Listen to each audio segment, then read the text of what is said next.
बहुत समय पहले की बात है। चंदनपुर का राजा बड़ा प्रतापी था। दूर दूर तक उसकी समृद्धि की चर्चाएं होती थी। उसके महल में हर एक सुख सुविधा उपलब्ध थी, पर फिर भी अंदर से उसका मन अशांत रहता था।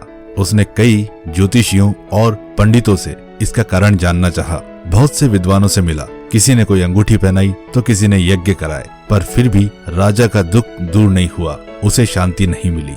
एक दिन भेष बदलकर राजा अपने राज्य की सैर पर निकला। घूमते घूमते वह एक खेत के निकट से गुजरा। तभी उसकी नजर एक किसान पर पड़ी।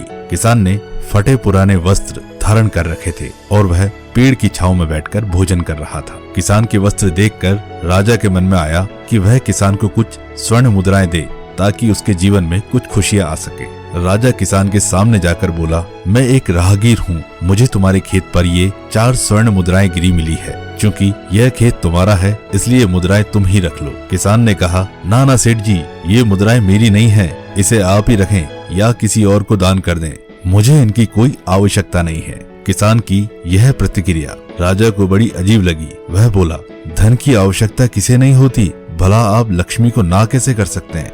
किसान ने कहा, सेठ जी, मैं रोज 4 आने कमा लेता हूँ और उतने में ही प्रसन्न रहता हूँ। क्या आप सिर्फ 4 आने की कमाई करते हैं और उतने में ही प्रसन्न रहते हैं? यह कैसे संभव है? राजा ने अचरज से पूछा। किसान बोला, सेठ जी, प्रसन्नता इस बात पर निर्भर नहीं करती कि आप कितना कमाते हैं या आपके पास कितना धन है। प्रसन्नता उस धन के प्रयोग पर निर्भर करती है। तो तुम इन 4 आने का क्या क्या कर लेते हो? राजा ने उपहास के लहजे में पूछा। किसान भी बेकार की बहस में नहीं पड़ना चाहता था। उसने आगे बढ़ते हुए उत्तर दिया, इन 4 आनों में से एक मैं कुएं में डाल देता हूँ, दूसरे से कर्ज चुका देता हूँ, तीसरा उधार में दे देता हूँ और चौथा मिट्टी में गाड़ देता हूँ। राजा सोचने लगा। उसे यह उत्तर समझ नहीं आया। वह किसान से इसका अर्थ पूछना चाहता था, पर वो जा चुका था। राजा ने अगले दिन ही सभा बुलाई और पूरे दरबार में कल की घटना कह सुनाई और सबसे किसान के उस कथन का अर्थ पूछने लगा। दरबारियों ने अपने अपने तर्क पेश किए, पर कोई भी राजा को संतुष्ट नहीं कर पाया। अंत में किसान को ही दरबार में बुलाने का निर्णय लिया गया। बहुत खोजबीन करने के बाद किसान मिला और उसे कल की सभा में प्रस्तुत होने का निर्देश दिया गया। राजा ने किसान को उस दिन अपने भेष बदलकर भ्रमण करने के बारे में बताया और सम्मान पूर्वक दरबार में बिठाया।